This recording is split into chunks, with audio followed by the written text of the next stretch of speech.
Important topic पढ़ेंगे articles. Articles जो होते हैं ए एंड द को आर्टिकल बोलते हैं, ठीक है। A and the is called article, ठीक है।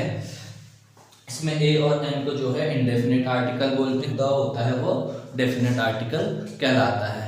अब इन दोनों का जो प्रोनाउंसिएशन होता है, कहाँ पर हम लोग अ साउंड करते हैं, कहाँ पर ए साउंड करते हैं, कहाँ पर अन साउंड करते हैं, कहाँ पर एन साउंड करते हैं और कहाँ पर द साउंड करते हैं, कहाँ पर दी साउंड करते हैं, ये मैं आपको बतलाता हूँ। देख लेते हैं। तो ए को हम लोग जो 90% जब इंग्लिश बोलते हैं ये वीक फॉर्म कहलाता है। मतलब जब हम लोग इंग्लिश बोलते हैं तो मोस्टली अ का यूज करते हैं, a book, a chair, a glass, इस तरह से हम लोग बोलते हैं। ए का यूज जब हम उस चीज को जोर दे के बोलते हैं स्ट्रॉन्ग फॉर्म कहलाता है। ये क्या होगा, ये स्ट्रॉन्ग फॉर्म कहलाता है।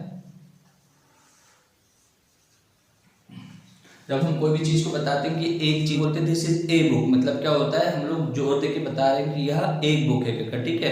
तो वीक फॉर्म नॉर्मली जो 90% केसेस में हम लोग अ का यूज करते हैं और 10% केसेस में हम लोग ए का यूज करते हैं, ठीक है। सेम सिचुएशन यहाँ पर भी होती है। 90% जब ये वीक फॉर्म होता है,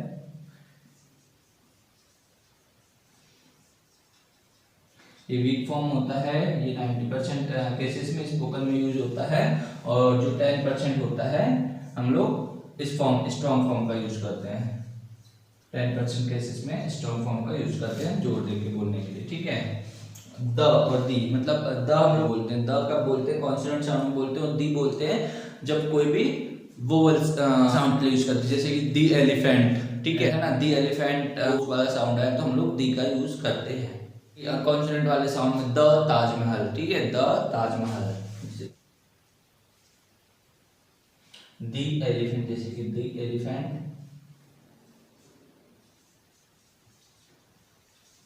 और the position of article.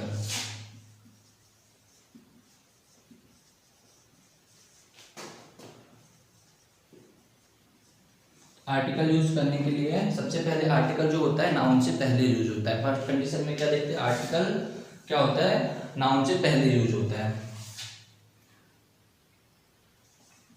Before noun. Normal condition, a book, a chair, N orange,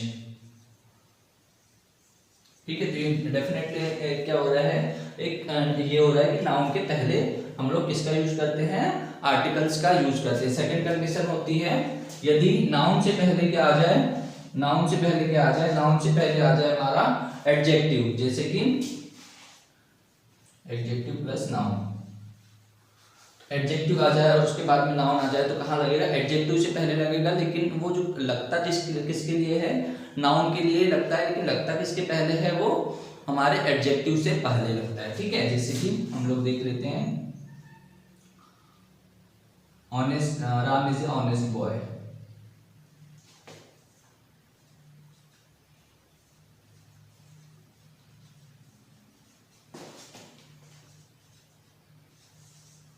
ठीक है, तो यहाँ पर लगा किसके लिए है वो, ऑनेस्ट, राम इज ऑनेस्ट लगा किसके लिए, वो ऑनेस्ट से पहले लगा है, वो लगा किसके लिए, लेकिन बॉयज के लिए ही लगा हुआ है, क्योंकि राम इज ऑनेस्ट ये एक सेंटेंस जो हो जाएगा, ये गलत सेंटेंस हो जाएगा। यदि हम लोग ऐसा बोलेंगे राम इज अ ऑनेस्ट, तो ये क्या हो जाएगा, रॉन्ग सेंटेंस हो जाएगा, ठीक है।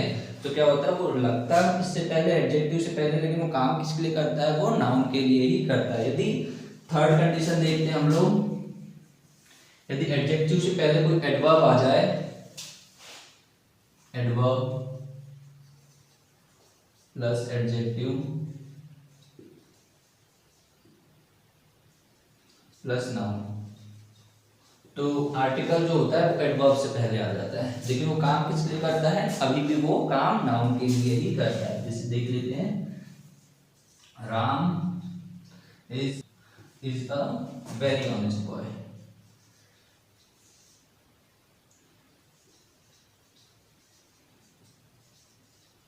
देखो किससे लग रहा है, वो लग रहा है हमारे एडवर्ब से पहले लग रहा है, लेकिन वो काम किसके लिए कर रहा है, अभी भी नाउन के लिए कर रहा है, क्योंकि ये सेंटेंस अभी भी गलत है। राम इज अ वेरी, ये क्या सेंटेंस सही है?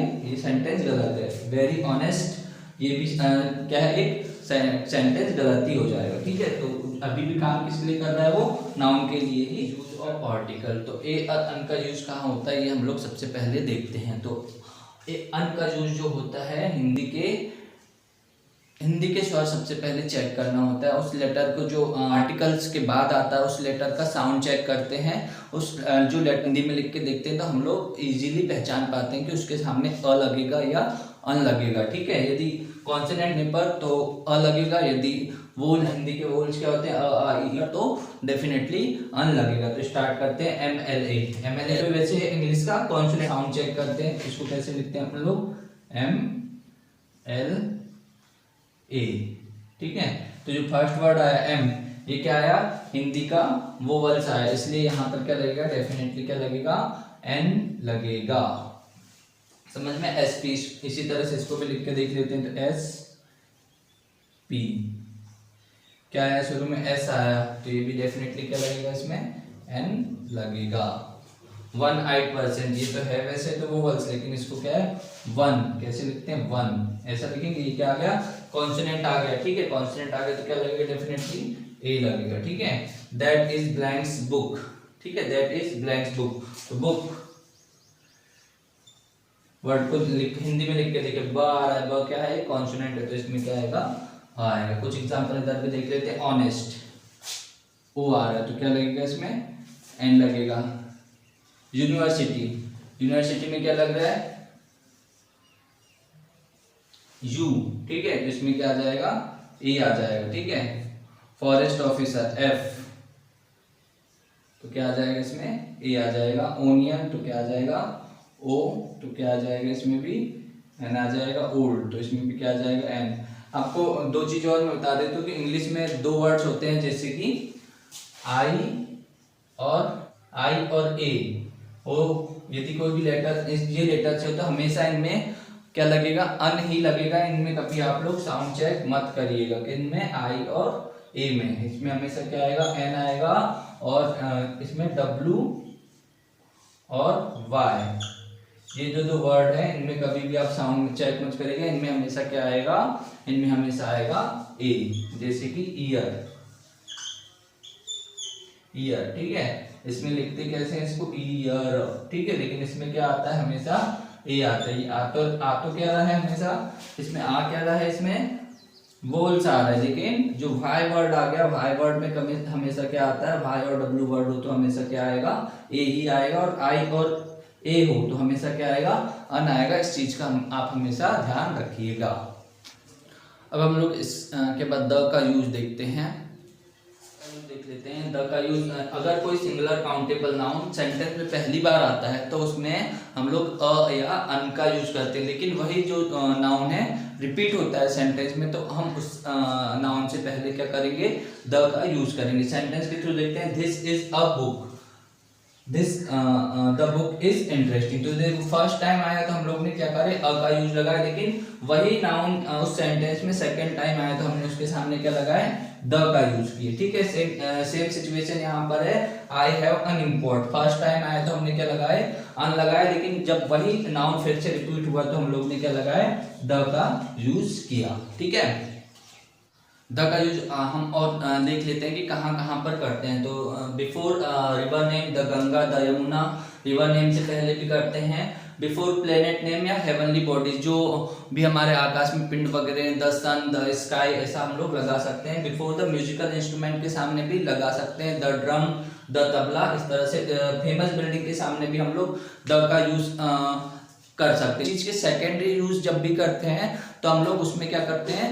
द का यूज करते हैं, उसके प्राइमरी यूज में नहीं करते। जैसे कि उसके सामने हम लोग द का यूज कर सकते हैं, जैसे कि I am eating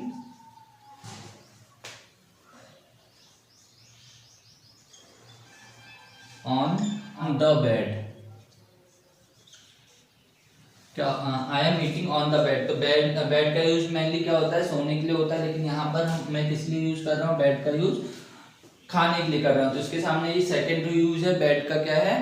primary use नहीं है, इसलिए क्या लग गया? उसके सामने द लग गया। ठीक है, I am playing with James. ठीक है, तो यहाँ पर भी जेम्स जो होते हैं खेलने के लिए नहीं होते, इसलिए भी यहाँ पर क्या लगा, द का यूज लगा। जैसे कि सोने के लिए बिस्तर, I am sleeping in a bed. ठीक है, तो यदि उसका प्राइमरी यूज कर रहे हैं तो क्या लगेगा, उसमें अ लगेगा, और यदि उसका सेकेंडरी यूज कर रहे हैं तो द लगेगा। ठीक है, तो यहाँ पर हमारा आर्टिकल्स खत्म हो जाता है। आई होप आप सभी को ये वीडियो पसंद आया होगा। प्लीज मेरे चैनल को लाइक और सब्सक्राइब कर दीजिएगा। Thank you very much.